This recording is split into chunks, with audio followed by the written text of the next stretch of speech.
বিসমিল্লাহির রহমানির রহিম। এসএসসি পরীক্ষার্থীদের জন্য পরিমিতির অংশের একটা সৃজনশীল থাকবে এবং পরিমিতি অংশ সলভ করতে যে সূত্রগুলোর প্রয়োজন সেই সূত্রগুলো আমরা ভিডিওতে আপলোড করব। পরিমিতির অংশের অনুশীলন হচ্ছে 4টে: 16.1, 16.2, 16.3, 16.4। 16.1 এর সূত্রসমূহ হচ্ছে 16.1 সকল অঙ্ক ত্রিভুজ সংক্রান্ত। এখানে সকল সূত্র ত্রিভুজের সূত্রগুলি প্রয়োগ করা হবে। তাহলে নাম্বার 1, সমকোণী ত্রিভুজ ক্ষেত্রের ক্ষেত্রফল হাফ ইন্টু ভূমি গুণন উচ্চতা। যদি অঙ্কে কোণ অথবা থিটা কথা থাকে তবে ত্রিভুজ ক্ষেত্রের ক্ষেত্রফল হাফ এবি সাইন থিটা। কোণকে থিটা দ্বারা প্রকাশ করা হয়। এখানে এ ও বি হচ্ছে ত্রিভুজের দুইটি বাহুর দৈর্ঘ্য এবং থিটা হলো অন্তর্ভুক্ত কোণ।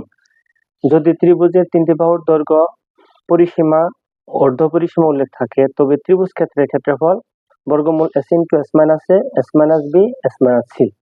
এখানে এ বি সি হলো ত্রিভুজের তিনটি বাহুর দৈর্ঘ্য ও s হচ্ছে অর্ধ পরিসীমা।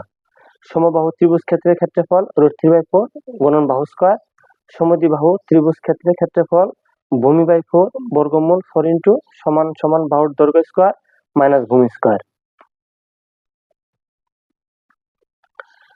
16.2 এর সূত্রসমূহ হচ্ছে আয়তাকার ক্ষেত্রের ক্ষেত্রফল দৈর্ঘ্য গুণন প্রস্থ। আয়তাকার ক্ষেত্রের পরিসীমা 2 ইন্টু দৈর্ঘ্য যোগ প্রস্থ। আয়তাকার ক্ষেত্রের কর্ণের দৈর্ঘ্য বর্গমূল দৈর্ঘ্য স্কয়ার প্লাস প্রস্থ স্কয়ার। বর্গক্ষেত্রের ক্ষেত্রফল বাহু স্কয়ার অথবা বাহু গুণন বাহু। বর্গক্ষেত্রের পরিসীমা 4 গুণন এক বাহুর দৈর্ঘ্য। বর্গক্ষেত্রের কর্ণের দৈর্ঘ্য বর্গমূল 2 গুণন এক বাহুর দৈর্ঘ্য।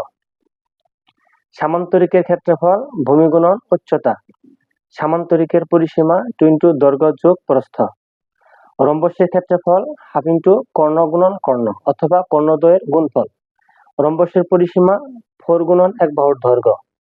ট্রাপিজিয়ামের ক্ষেত্রফল হাফ ইন্টু সমান্তরাল বাহুদ্বয়ের যোগফল গুণন উচ্চতা।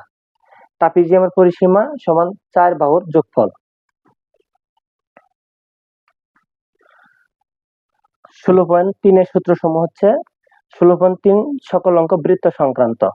এই বৃত্তের সূত্রগুলো হচ্ছে বৃত্তের ব্যাস 2r, বৃত্তের ব্যাসার্ধ r, বৃত্তের পরিধি 2πr। এখানে পায়ের মান হচ্ছে 3.1416। বৃত্তের ক্ষেত্রফল পাই আর স্কয়ার।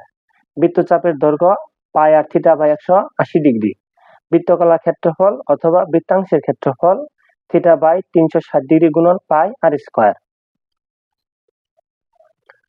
16.4 এর সূত্রসমূহ হচ্ছে আয়তাকার ঘনবস্তুর দৈর্ঘ্য সমান a, প্রস্থ সমান b, উচ্চতা সমান c। আয়তাকার ঘনবস্তুর আয়তন সমান a b c। আয়তাকার ঘনবস্তুর সমগ্র তল অথবা পৃষ্ঠতল অথবা সম্পূর্ণ তলের ক্ষেত্রফল 2 into ab plus bc plus ca। আয়তাকার ঘনবস্তুর কর্ণের দৈর্ঘ্য বর্গমূল a square plus b square plus c square. ঘনকের এক ধারের দৈর্ঘ্য সমান a। ঘনকের সম্পূর্ণ তলের ক্ষেত্রফল 6a স্কয়ার। ঘনকের আয়তন a কিউব। ঘনকের কর্ণের দৈর্ঘ্য √3 গুণন a। ঘনকের পৃষ্ঠতলের কর্ণের দৈর্ঘ্য √2 গুণন a।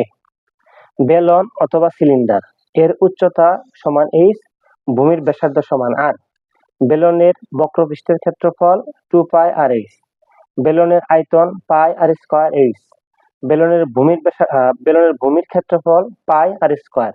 বেলনের সমগ্র তলের ক্ষেত্রফল 2πr into r plus h। এই সকল সূত্রগুলি মুখস্থ করলে আমরা পরিমিতির সকল অঙ্ক সমাধান করতে পারবো এই সূত্রগুলোর মাধ্যমে।